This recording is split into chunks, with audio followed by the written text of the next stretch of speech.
Welcome to the 1000 Nights and 1 Night.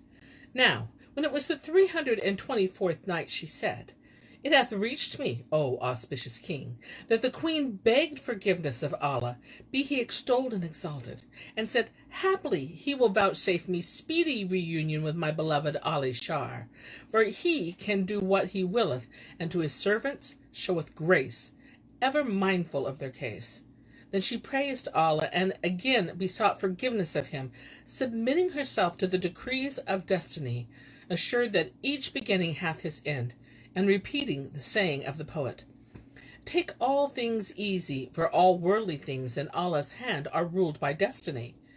Ne'er shall befall thee aught of things forbidden, nor what is bidden e'er shall fail to thee. And what another saith, Roll up thy days, and easy shall they roll through life, nor haunt the house of grief and dole. Full many a thing which is o'er hard to find, next hour shall bring to thee delight thy soul. And what a third saith, Be mild what time thou art ta'en with anger and despite, and patient if there fall misfortune on thy head. Indeed, the nights are quick, and great with child by time, and of all wondrous things are hourly brought to bed. And what a fourth saith, Take patience which breed good, if patience thou can learn, be calm-souled, scaping against draughts that gripe and bren. Know that if patience with good grace thou dare refuse, will ill grace patience thou shalt bear what wrote the pen. After which she abode thus another whole month's space, judging the folk, and bidding and forbidding by day, and by night weeping and bewailing her separation from her lord Ali Shar. On the first day of the 5th month, she bade them spread the banquet on the race plain according to custom, and sat down at the head of the table, whilst the lieges awaited the signal to fall to, leaving the place before the dish of rice vacant.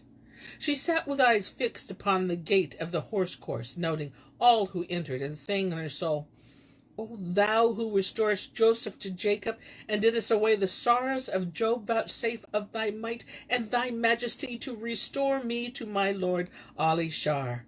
For thou over all things art omnipotent, O Lord of the worlds, O guide of those who go astray, O hearer of those that cry, O answerer of those who pray, answer thou my prayer, O Lord of all creatures. Now, hardly had she made an end of her prayer and supplication, when behold, she saw entering the gate of the horse plain a young man in shape like a willow branch, the comeliest of youths, and the most accomplished, save that his face was wan, and his form wasted by weariness. Now, as he entered and came up to the table, he found no seat vacant, save that over against the dish of sweet rice. So he sat down there. And when Zummurrud looked upon him, her heart fluttered, and observing him narrowly, she knew him for her lord Ali Shar, and was like to have cried out for joy, but restrained herself, fearing disgrace before the folk. And albeit her bowels yearned over him, and her heart beat wildly, she hid what she felt. Now the cause of his coming thither was on this wise. After he fell asleep upon the bench, and Zummurrud let herself down to him, and when the courage seized her, he presently awoke and found himself lying with his head bare. So he knew that someone had come upon him and had robbed him of his turban while he slept. So he spoke the saying which never shall shame its sayer, which is, Verily, we are Allah's, and to him we are returning. And going back to the old woman's house, knocked at the door. She came out, and he wept before her till he fell down in a fainting fit. Now when he came to himself, he told her all that had passed, and she blamed him and chided him for his foolish doing, saying, Verily thine affliction and calamity come from thyself. And she gave not over reproaching him till the blood streamed from his nostrils, and he again fainted away.